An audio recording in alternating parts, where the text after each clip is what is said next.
3, 2, 1, end of test. Keying with a go.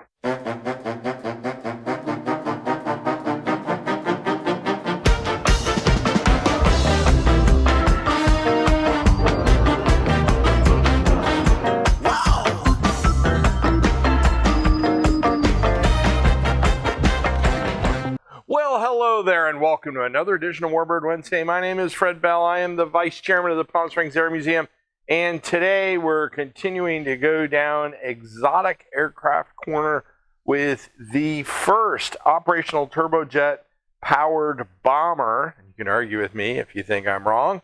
In the world, and that was the Arado, the 234, the Blitz, or the Lightning. Very cool airplane. But first, did you ever see the, oh, you're probably, Jason, you're too young, the, I can't believe it's not butter, or there was something, as I remember, that you ate the butter and the crown popped on your head? Pass the butter, please, Vicky. Vicky, the butter. Thank you. No? Well, we're slipping here. And has nothing to do with airplanes. We're going to go off camera. It's a crown, love. I switched from butter to imperial margarine. There we go.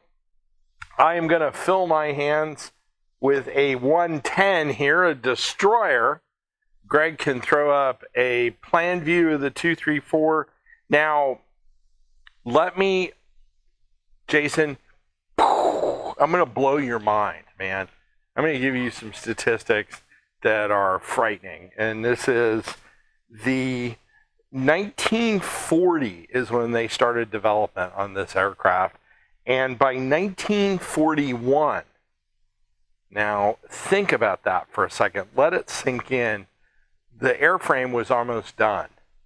So think about how far ahead the Germans actually were on turbojet-powered aircraft, and only through their stupidity and mismanagement of their resources did they not field combat versions of all of these aircraft at some, much earlier in the war, which they were too few and too far between at the end, 262, all of these. But if they had emerged earlier where we didn't have complete air superiority, like let's say early 1943, we would have had some real trouble. Now, this aircraft first flew in 1943. It was retired in 1945, and there were 214 built.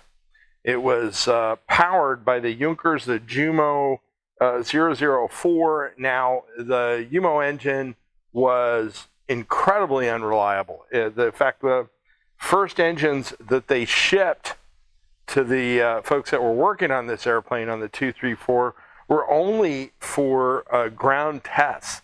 In other words, they were so unreliable, they said, do not try to fly these. By the time they actually got engines that were workable, they could get 10 hours of flight time out of them, and that was fairly common. The Germans had developed quick disconnects and changes for these engines.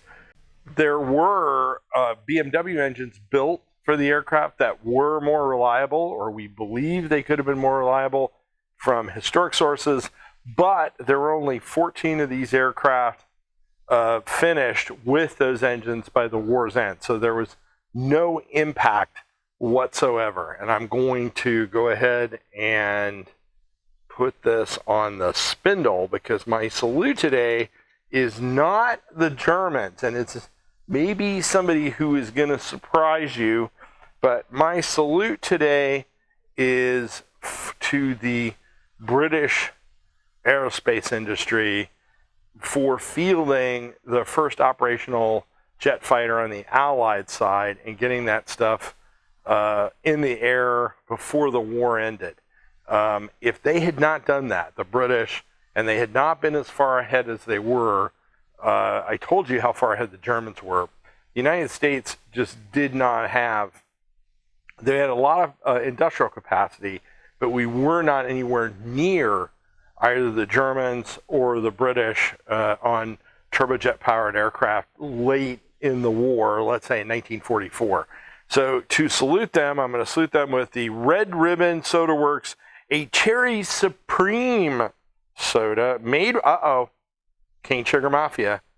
I think Jason's slipping. He must be getting a payoff under the table from the Cane Sugar guys. Nutrition, 120 calories. Not bad. Caffeine-free, very low sodium. So they're making a big argument for you to drink this. Of course, it's not shaken, it's not stirred, it's at warm temperature. Jason, you are slipping. I need stuff that is cold. It doesn't taste like, look, he's shaking his head like radiator fluid. He is refusing. That's not gonna happen, Rick!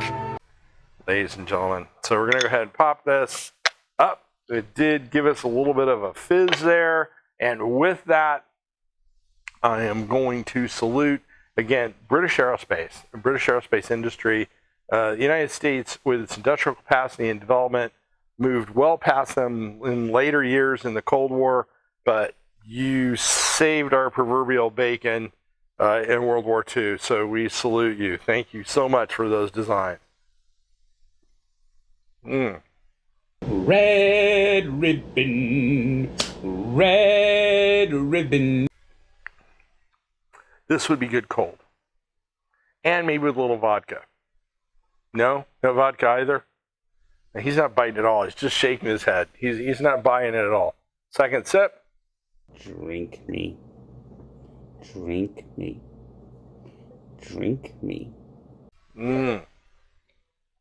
Yeah, that actually probably would be good cold. I have to imagine it because my video assistant is not he's smiling. He is not cooperating. It wouldn't hurt you to chill this stuff. Yeah. That's not gonna happen. Okay, so we're gonna move on. A little longer than a few minutes later. So the 234 was not a strategic bomber. Let's be clear about that. It was not what the United States was doing in strategic bombing. If anything, and we've talked about the German twins, a lot of the German twin engine aircraft and their bombers, it could have been employed like aerial artillery, like the Germans did do that. I just, although it was very fast, it would have been difficult to intercept, and it could have been in more numbers a problem. It would not have been a problem in a strategic bombing capacity.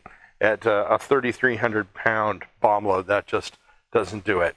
Now, the place that they were most employed and they were not effective was the bridge at Remagen, where we were trying to knock down that railway bridge, or they were trying to knock down that railway bridge that we were trying to get across the Rhine. And ultimately, they were unsuccessful, to give you an idea. And the Germans threw everything they could think of at that bridge trying to bring it down. So you can see, although speed is good, speed is not the end-all be-all, especially for bombers. Now, it was done at the end of the war. I said, as I told you, the build rate was 214 aircraft. There is one absolutely gorgeous copy at the Smithsonian Institution at Hazy, at Uvar Hazy. If you ever get there, unless they've moved it, but that's where I saw it, get over there and see that. It is just absolutely spectacular. And again, although the Germans moved the ball with the 234, it was nothing more than kind of a technological speed bump that the Allies came in, reverse engineered a lot of that stuff, and then we were off to the races with our own jet aircraft. And that is the end of the 234. Now, if you are sitting at home like Jason is and you want to have your coloring books, you can go ahead and click on the link and order this one. This has all of the most impactful aircraft from the Second World War. If you have a kid at home that is sitting around like Jason and he needs something to color, click on that link. Jason will run down to the post office and send you a copy of that. Now, I am standing in the German equipment corner. We got all kinds of German hardware in here, and you come and take a look at that when you're at the museum. But we cannot do all of this without your donations. So if you feel like helping us, click on that link in the description. Give us a few bucks, a few marks, a few simoleons, whatever you want to call it. We can surely use your donations if you are teaching the kids at home. Also in the links are the teacher's guides. They are free. Teach an entire segment, or you can teach just one-off lessons from that. And again, they're free. We encourage you to do that. If you came across us on social media like YouTube, give us a subscription and a like. It helps the channel grow. Came across us on Facebook, a like and a comment. We would happily take that. On Instagram, a heart and a comment. Forward us to somebody that you know. That's what helps the channel grow. Again, we are a one-take Warbird outing. We don't do a lot of editing on this, and so if you know people that like that, just down and dirty conversation on the Warbirds, we'd be happy to have you join our channel. My name is Fred Bell. I am the Vice Chairman of the Palm Springs Air Museum. Thanks so much. Have a great day. 3, 2, 1, end of test. King with a go.